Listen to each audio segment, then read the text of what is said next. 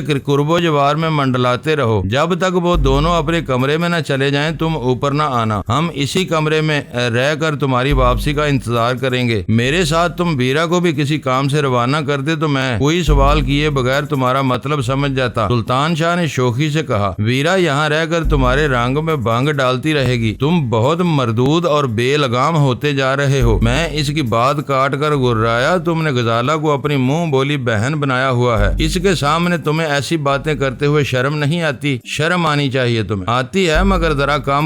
سلطان شاہ اچانک ہی موڈ میں آ گیا تھا۔ رشتے کے اعتبار سے تم میری منہ بولے بہنوئی بھی ہو، مجھے کچھ مذاق کرنے کا حق بھی حاصل ہے، ویسے بھی ہر جوڑے کو کسی وقت۔ اب چپ رہو۔ ویرا نے اسے خاموش کر دیا، میں تمہارے ساتھ نیچے چل رہی ہوں، تم نہیں جاؤ گی، میں نے غصیلے لہجے میں احتجاج کیا۔ سلطان شاہ کو اکیلا جانے دو، تم بلا وجہ ناراض ہو رہے ہو، وہ مجھے پچکارتے ہوئے بولی۔ میں خود بھی تمہیں تخلیہ فراہم نہ کرتی، لیکن یہ بیچارہ اکیلا ہوگا تو کسی کٹی ہوئی پتنگ کی طرح پورے ہوٹل میں چکراتا رہے گا، ہم دونوں مل کر ان بدماشوں کی بہتر نگرانی کر سکیں گے۔ تم دیکھ لو کہ غزالہ بھی یہی چاہ رہی ہے، کسی معصوم گائے کی طرح سر جھکائے خاموش کھڑی ہوئی ہے۔ اب تم دونوں آرام کرو، میں جا رہی ہوں، ٹاٹا۔ اس نے فضا میں ہاتھ لہرا کر آنکھ ماری اور سلطان شاہ کے پیچھے نکاسی کے راستے کی طرف چل پڑی۔ غزالہ کوشش کے باوجود کچھ کہنے میں کامیاب نہ ہو سکی۔ خدا کی پناہ، ان کے چلے جانے کے بعد غزالہ نے ایک گہرا سانس لے کر دل فریب مسکراہٹ کے ساتھ کہا، کبھی یہ دونوں ایک دوسرے کے خون کے پیاسے ہو جاتے ہیں اور کبھی مل کر ہماری مٹی پلید کر کے رکھ دیتے ہیں۔ کچھ سمجھ میں نہیں آتا کہ ان کے دلوں میں ایک دوسرے کے بارے میں کیا خیالات موجزن ہیں۔ انہیں ان کے حال پر چھوڑ دو، ایک نہ ایک دن یہ گتھی خود بخود سلجھ جائے گی۔ میں نے معنی خیز نظروں سے غزالہ کی طرف دیکھتے ہوئے آہستگی سے کہا، انہوں نے ہمیں ہمارے حال پر چھوڑ دیا ہے تو ہمیں بھی ان کو ان کے حال پر چھوڑ دینا پڑے گا۔ ہمیں اس فرصت کو غنیمت جان کر کچھ آرام کر لینا چاہیے۔ تمہارے ذہن میں ہمیشہ ہر وقت آرام کی دھن سوار رہتی ہے، میں تمہارے آرام کا مطلب اچھی طرح سمجھتی ہوں۔ غزالہ نے سر جھکا کر ایک ادا سے کہا، اور میں نے بڑھ کر اس کا ہاتھ تھام لیا۔ وہ میری گرفت سے بچ نکلنے کی کوشش میں کامیاب نہیں ہو سکی تھی۔ میرا ارادہ بھانپتے ہی اس نے مچل کر نکل جانے کی کوشش شروع کر دی۔ اسی وقت دروازے پر تیز دستک ہوئی اور میں بری طرح چونک پڑا۔ خدا خیر کرے اب کون آ گیا؟ غزالہ فکر مندانہ لہجے میں ہولے سے بڑبڑائی۔ تم یہیں ٹھہرو، میں دیکھتا ہوں، میں نے سرگوشیانہ انداز میں کہا اور دروازے کی طرف بڑھ گیا۔ میں نے دروازہ کھولنے سے پہلے استفسار کیا تو پتہ چلا کہ اس بار حال میں ہمیں کھانا فراہم کرنے والا بیرا ہمارے لیے قہوہ لے کر آیا تھا۔ میں نے احتیاط سے دروازہ کھول دیا اور وہ فوراً ہی اندر آ گیا۔ اتنی دیر بعد تمہیں قہوے کا خیال آیا ہے؟ میں نے بیرے سے تیزی سے کہا۔ ہمارے دو ساتھی طویل انتظار سے اکتا کر باہر جا چکے ہیں، اب ہم 4 پیالیوں کا کیا کریں گے؟ صاحب میں معافی چاہتا ہوں، اس نے سر جھکا کر معذرت خواہانہ لہجے میں کہا۔ کچن میں ہمارے ایک ساتھی پر کھولتے ہوئے دودھ کا برتن گر گیا تھا، سب لوگ اس کی دیکھ بھال میں لگ گئے تھے۔ اس کا وہ عذر مسترد کرنا آسان نہیں تھا، مگر میں یہ سوچنے پر مجبور ہو گیا کہ کھولتے ہوئے دودھ کا برتن گرنے کا واقعہ اتفاقی نہیں تھا۔ کچن اور ہوٹل کے عملے میں جان بوجھ کر افراتفری پھیلائی گئی تھی تاکہ سب لوگ اپنی جگہیں چھوڑ کر جلسنے والے کارکن کے گرد جمع ہو جائیں اور ہماری گفتگو ریکارڈ کرنے والے کو اطمینان سے اپنا کام کرنے کا موقع مل سکے۔ آنے والے بیرے نے ٹرے میز پر رکھ کر نہایت ادب کے ساتھ وہ پلیٹ میرے سامنے پیش کر دی جس میں کھانے کا بل رکھا ہوا تھا۔ اس بل میں قہوے کی رقم بھی شامل تھی۔ ہوٹل میں حاصل کیے جانے والے کمروں کا پیشگی کرایہ ڈالروں کی صورت میں ادا کرنے کے نتیجے میں مجھے خاصی مقامی کرنسی واپس کر دی گئی تھی اور وہ بل کی رقم سے کافی زیادہ تھی۔ میں نے جیب سے وہ ساری رقم نکال کر گننے کے بعد پلیٹ میں ڈالی تو اپنی ٹپ کا حساب لگاتے ہی اس بیرے کی آنکھیں حیرت سے پیشانی پر جا چڑھی۔ وہ مشینی انداز میں بار بار جھک کر مجھے سلام کرنے لگا۔ اپنے دوسرے ساتھیوں کی طرح وہ بھی ہولناک جنگ کی ہمہ جہت تباہ کاریوں کو بہت قریب سے دیکھ اور بھگت رہا تھا، اور اسے اسرت و بدحالی کے اس دور میں پیسے کی قدر و قیمت کا خوب اندازہ تھا۔ ٹپ ملنے کے بعد اس نے ناقدانہ نظروں سے کمرے کا جائزہ لیا اور اس طرف بڑھ گیا جہاں چھوٹے سے کیسٹ ریکارڈر کے ٹکڑے بکھرے ہوئے تھے۔ وہ اس بیرے کی مشرقیت تھی کہ توقع سے زیادہ ٹپ ملنے پر وہ احسان مندی کے جذبے سے زیر بار ہو کر اپنے طے شدہ فرائض کے علاوہ دوسرا کام کرنے پر بھی آمادہ ہو گیا۔ یہی واقعہ کسی آسودہ حال مغربی ویٹر کے ساتھ پیش آیا ہوتا تو وہ ٹپ لینے کے بعد شکریہ ادا کر کے واپس چل دیتا۔ اس سے صفائی کی فرمائش کی جاتی تو وہ خلیقانہ مسکراہٹ کے ساتھ آگاہ کرتا کہ کمروں کے فرشی قالین وغیرہ کی صفائی اس کے فرائض منصبی میں شامل نہیں ہے۔ وہ بہت زیادہ بامروت ہوتا تو بس اتنا وعدہ ضرور کر لیتا کہ فوری طور پر متعلقہ سپروائزر کو کمرے کی صفائی کی ضرورت سے آگاہ کر دے گا۔ میرا نام مرشد خان ہے، میں رات کو یہیں ہوتا ہوں، کوئی بھی ضرورت ہو تو مجھے بلوا لینا، روم سروس والے مجھے نیند سے جگا دیں گے۔ صفائی اور باتھ روم کے جائزے سے فارغ ہونے کے بعد اس نے ادب سے کہا۔ اس دوران میں ہم دونوں قہوہ پی چکے تھے۔ ہماری کوسٹر کے ڈرائیور کی یہاں بہت جان پہچان معلوم ہوتی ہے، وہ عملے سے بہت گل مل کر باتیں کر رہا تھا۔ موقع پا کر میں نے اس سے اپنے مطلب کی بات چھیڑ دی۔ کیا وہ جلال آباد کا رہنے والا ہے؟ روشن خان ہرات کا رہنے والا ہے، وہ جب بھی تورخم کی طرف جاتا ہے تو اپنی کوسٹر کے مسافروں کو اسی ہوٹل میں لاتا ہے۔ اسے گرمیوں میں ٹھنڈا اور جاڑوں میں گرم کمرہ دیا جاتا ہے۔ مفت کمرے کے علاوہ اس کے سارے اخراجات بھی ہوٹل کے ذمہ ہوتے ہیں۔ ہم لوگوں سے اس کے گہرے دوستانہ مراسم ہیں، مرشد خان نے بتایا۔ وہ کوسٹر چلانے کے علاوہ کوئی اور کام بھی کرتا ہے؟ میں نے بات آگے بڑھاتے ہوئے پوچھا۔ مرشد خان کے چہرے پر تذبذب کی علامت نظر آئیں۔ چند ثانیوں کی ہچکچاہٹ کے بعد وہ بولا، کہانیاں تو بہت سی ہیں لیکن اس کے بارے میں کسی کو زیادہ معلومات نہیں ہیں۔ بس یہ سننے میں آیا کہ مرشد خان پیسے لے کر مخبری کرتا رہتا ہے، اسی وجہ سے اس خراب دور میں بہت خوشحالی کی زندگی بسر کر رہا ہے۔ مخبری؟ میں نے حیرت سے دہرایا۔ وہ کس کے لیے اور کس کی مخبری کرتا ہوگا؟ پتہ نہیں، وہ غیر ارادی طور پر اپنے گرد و پیش کا جائزہ لیتے ہوئے بولا۔ مجھے کچھ معلوم نہیں، یہ سنی سنائی باتیں ہیں۔ کیا اس نے تم کو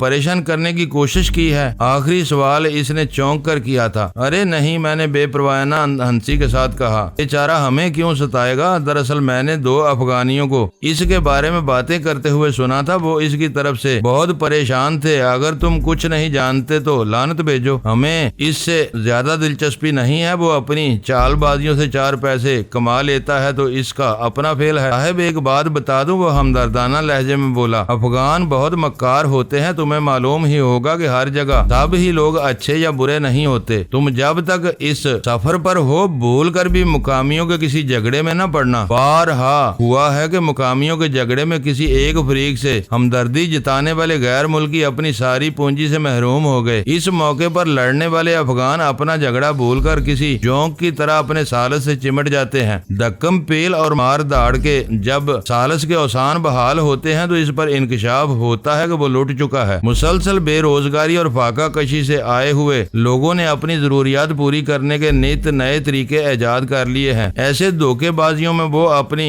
عزت تک کو شامل کرنے میں آر نہیں سمجھتے، عورتوں تک کو شامل کرنے میں آر نہیں سمجھتے۔ تو کیا عورتیں بھی ایسی وارداتوں میں لوٹ مار کرتی ہیں؟ اس انکشاف پر غزالہ حیران ہوئے بغیر نہ رہ سکی۔ ان کے چکر اور ہوتے ہیں، مرشد خان نے ٹالنے والے انداز میں کہا، وہ بری باتیں ہیں، یہی تو زندگی کے تجربات ہوتے ہیں۔ تم کھل کر بتاؤ، عورتیں کس طرح لوٹتی ہیں؟ اس نے شکست خوردہ انداز میں میری طرف دیکھا، اور جاننے والے کئی آدمی یہ شرمناک کام کر رہے ہیں، وہ اپنے جہنم بھرنے کے لیے دوزخ کمانے پر مجبور ہو گئے ہیں۔ اس طرح لوگ ان کی حرکتوں سے چشم پوشی کرتے ہیں لیکن دل میں ان کو برا ہی سمجھتے ہیں۔ اس نے ایک لمبی تمہید کے ساتھ کہنا شروع کیا، یہاں کی عورتیں عام طور پر صحت مند اور سرخ و سفید ہوتی ہیں، ساتھ خوبرو بھی ہوتی ہیں۔ ان کی لڑکیاں غیر ملکیوں کی گات میں رہتی ہیں، اور جب کوئی شکار پھندے میں پھنس جاتا ہے تو ان کو اپنی معصومیت سے اپنے ٹھکانے پر لے آتی ہیں۔ وہاں اچانک اس کا کوئی اسلحہ بردار مرد پہنچ جاتا ہے اور اپنی غیرت و حمیت کے نام پر دونوں کو گولی سے اڑا دینے پر تل جاتا ہے۔ غیر ملکی کتنے بھی بے جگر اور زور آور ہوں، اجنبی زمین پر اپنا حوصلہ کھو بیٹھتے ہیں اور بہت خاموشی کے ساتھ اپنی جیبیں خالی کر کے بے نیل و مرام واپس جاتے ہیں۔ واردات کے اس نئے طریقے سے یہ لوگ بھاری رقم کما لیتے ہیں اور ان کی عورتوں کی عزت و عصمت بھی محفوظ رہتی ہے، لیکن راہزنی اور لوٹ مار کی ایسی وارداتیں کرنے والے خوشحال نہیں ہیں۔ ان کی لوٹی ہوئی لمبی لمبی رقمیں کہاں جاتی ہیں؟ میں نے مارے حیرت سے پوچھا۔ معزز ناظرین، لائک کریں، شیئر کریں اور کمنٹس باکس میں پاک آرمی زندہ باد، پاکستان پائندہ باد کا نعرہ ضرور درج کر کے اپنے ملک پر فخر کریں اور پاکستان کی بنیادیں مضبوط کرنے میں اپنا کردار ادا کریں۔ ویڈیو دیکھنے کا شکریہ۔ معزز ناظرین، اپنا خیال رکھیے گا اور ہمارے چینل کا بھی۔ ISI پاک آرمی زندہ باد، پاکستان پائندہ باد۔